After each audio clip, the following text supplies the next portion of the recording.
everyone, I'm Zuzy with Cooking for the Clueless, and I am so excited and so honored to be part of the new Greengrocer Cookbook. Pete, congratulations on a great book. Your father Joe was such a legend. He would definitely be very proud of you. So let's celebrate by making one delicious recipe from the book. So before we get to the recipe, I have to tell you, the first thing I did when I got the book was open the table of contents to see all the juicy things that were in there. And I noticed it is organized by season. So I don't mean seasonings, I mean season. Winter, spring, summer, and fall.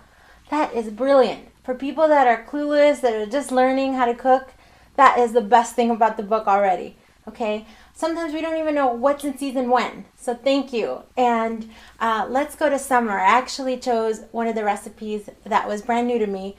We contributed some recipes to the cookbook, but I wanted to challenge myself and do something new and delicious. Let's go to summer. Okay, so the very first thing we're going to do is look at our delicious ingredients. So make sure you have them organized because that's going to make a huge difference when you're making the recipe. Let's have a look.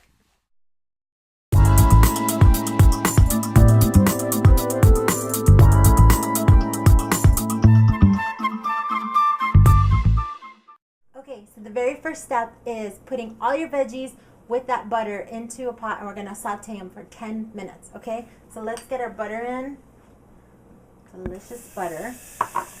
That's already hot, so it's going to start sauteing right away. Onions, celery, and carrots. Now,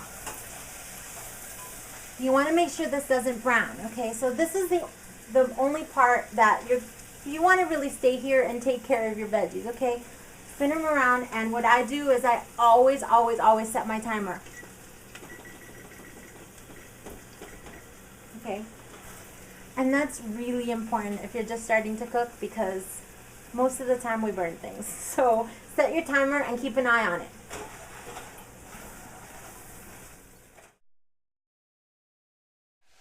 Okay, so the reason we've sauteed these veggies for about 10 minutes is so that they can get a little tender and release some of the flavor. So the next step is we're going to add our broth, we're going to salt and pepper to taste, and then we're going to add that bouquet garni. So let's do that right now.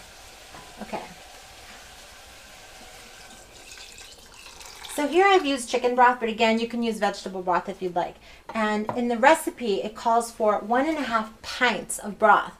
So I had to figure out what the conversion was between pints and cups, and it turns out it's exactly double. So 1.5 pints is 3 cups. Okay, great. So salt and pepper to taste, and you're just gonna add a little salt and pepper, and then we'll salt it and pepper it again at the end, depending on what you like. Okay. Now, the bouquet garni. Okay, I had no idea what this was. You see this? There are all these herbs tied up in this little cheesecloth. It's really neat. I went to the fresh produce section and then I couldn't find it. So then finally I asked someone and they sent me over to the spice section. So bouquet garni has been around forever and people usually use them in soups to season your soup. So this is absolutely perfect for what we're doing. And the ingredients are celery seeds, thyme, bay leaf, parsley, and marjoram. Who knew? I hope you learned something new today. Okay, so let's drop this in. And the next step is real easy. Just cover it and let it simmer for 1 hour. So this one over here I've had for about an hour. Let's move this over. I'm going to show you what it looks like. And what's happened is all the vegetables are beautiful and tender and the spices have blended into the broth. Ooh.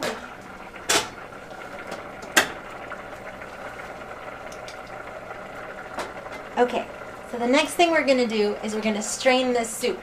So I'm just going to use this handy dandy strainer and I'm going to put it into my glass bowl and I hope it works out. Okay, let's try it.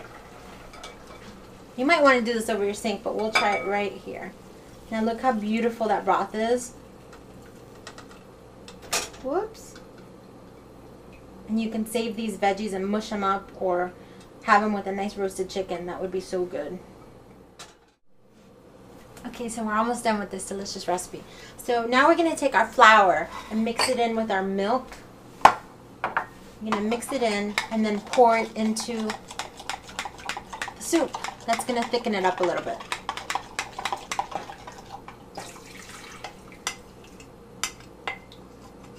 And now we're gonna let that come to a boil for 2 minutes. And then we're gonna finish it off and plate it.